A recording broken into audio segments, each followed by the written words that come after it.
Mira, primero y principal, entender que todo lo que tenga que ver con Cristina Fernández de Kirchner, expresidenta, es público y político. Todo lo que le pase, claro. Todo lo que le suceda. Por lo tanto, no podemos pensarla como una persona igual a todas, sino con un tinte y una diferenciación que tiene que ver con el rol que ocupó y ocupa en este momento. Perfecto. Esto no significa que no la podamos ver como una persona real, con sufrimiento, con dolor, con preocupación.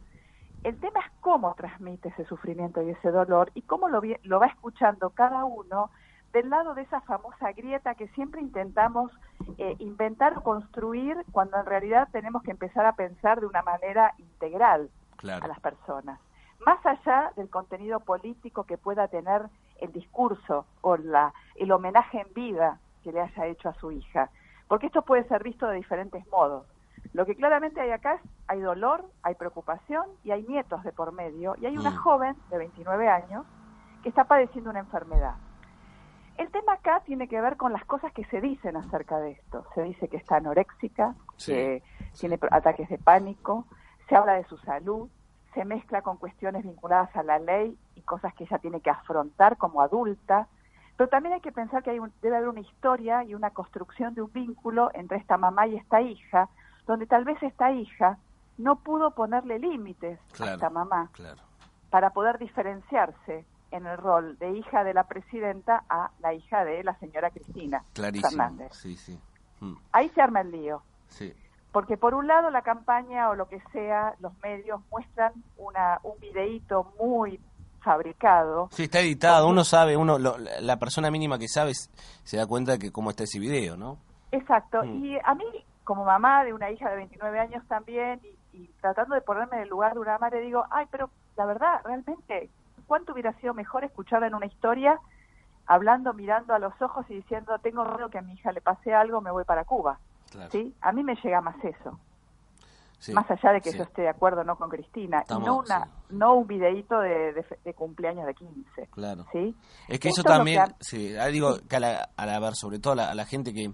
Porque Cristina tiene esto, ¿no? El fanático, la fanática, la gente que está a favor de su política, que sabemos que la ven como una persona, no quiero decir como, a ver, algo ideal, ¿no? En ese sentido, la gente que vota a Cristina piensa de esa manera, entonces está claro que Cristina haga lo que haga para esa gente, va a ser correcto, ¿no? Y después para la oposición o para el otro lado, no. Pero el punto medio es cómo comunicarlo, me parece, ¿no? Porque si no vamos a la grita, claro, otra vez, Porque uno se queda con la forma y empieza a pensar que ella quiere por ahí ser protagonista y empieza a decir que la usa a costa de su propia necesidad y que la expone y que no la prioriza y que no la protege. Entonces uno empieza a juzgar el dolor.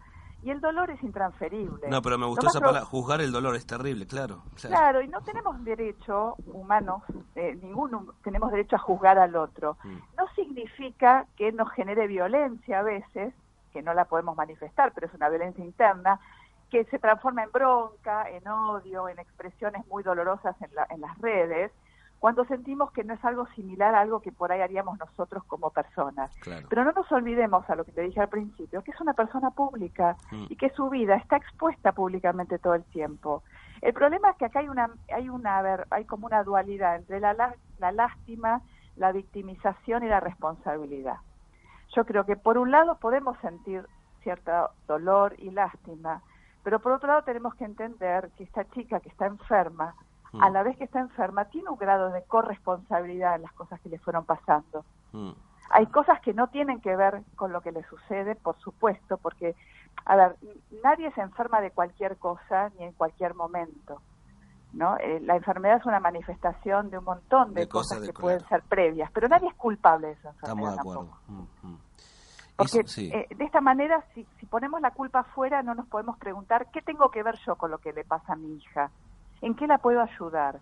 ¿Qué puedo transformar yo en la relación con ella para poder ocupar el cargo más importante de mi vida, que no es el de Bueno, ella en el video no nombra de eso, ¿no? Obviamente habla de que es una persecución, el tema de los jueces, el tema de la situación con la corrupción que tiene que ir a declarar, como ella también se desvía de ahí, ¿no? Como que, a ver, va a sonar horrible lo que digo, como se lava las manos en ese sentido, ¿no?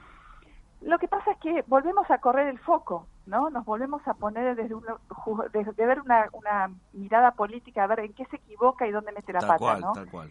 Y yo creo que acá nada es causa-consecuencia, ¿no? Las cosas no son lineales. Tal cual. Como decía Freud, existen las series complementarias. Para que una situación se produzca tanto en la salud como en la enfermedad como en la vida, hay una predisposición, hay una responsabilidad propia y hay factores desencadenantes y un ambiente que facilita o no que las cosas sucedan. El tema ahora es, ¿qué va a hacer la señora Cristina Fernández con esto que le pasa a su hija? ¿Cómo la va a acompañar? ¿Cómo va a estar cerca de ella? Y lo demás es secundario. Bien, está bien. Me parece a mí. Sí, tendría que serlo, está claro, obvio, sí. Y lo demás, el aparato que funciona alrededor de las personas públicas, creo que tiene que ser muy cuidadoso, justamente para no generar más que grietas, pozos que nos dividan como sociedad, ¿no? Porque me parece que el dolor y el vínculo entre madres y padres e hijos no tiene que tener grietas, tiene que tener un sentido que es prevenir violencias. Violencias en los hijos, violencias hacia los demás, las demás personas.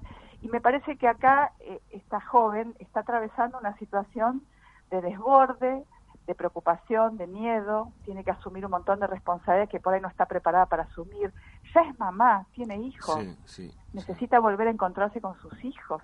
Es terrible lo que le está pasando, obviamente, para una persona que sea anti-kirchnerista y esté escuchando la radio. Esto es lo que hay que entender, ¿no? O sea, son personas antes Claro, tal cual. La política es una función que se ejerce. Uno no va por la vida haciendo política. Por supuesto que ningún acto es neutro, ¿no? Todos tenemos una posición ética frente a las cosas que pensamos y decimos. Por eso hay que ser muy cuidadoso con lo que se dice, porque nada es neutro a la mirada y a la escucha de los demás. Y hay muchos jóvenes que están aprendiendo de cómo los adultos nos vinculamos con aquello que no nos es afín, ¿no? Porque podemos estar de acuerdo o no, y esto es secundario, pero tenemos que estar claramente todos de acuerdo que acá hay una madre y una hija y la están pasando mal. Tal cual. ¿Sabes lo que noto yo? Con la nueva generación hablo con por ahí las nuevas, uno tiene la oportunidad de, yo cuando estoy en periodismo estoy con también mucha gente más chica, yo volví a reencontrarme con la nueva generación, por decirlo de alguna manera.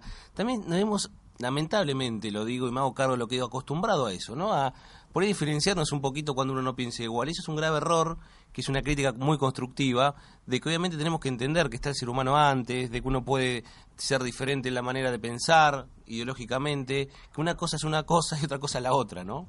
Lo que pasa es que el pensamiento justamente tiene que ver con eso, con ideas. Claro. O sea, nosotros podemos debatir. Que es crecimiento, discutir, ¿no? Debatir es crecimiento, ¿no? Pero no enfrentarnos y que la violencia se cuele en las palabras, que son a veces que duelen y lastiman y dejan marcas mucho más a veces que los golpes, aunque obviamente que los golpes están prohibidos, pero digamos las palabras a veces matan también, ¿sabes?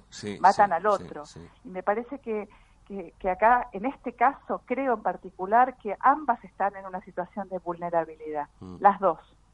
Que no significa que una sea víctima, no lo sea, que sea culpable, responsable, esto es secundario. Las dos están en un estado de vulnerabilidad y no se le puede pegar al que está caído. En este momento hay que respetar, esperar, y la ley funcionará cuando tenga que funcionar y de la manera que tenga que funcionar, esperemos. Pero mientras tanto hay que acompañar.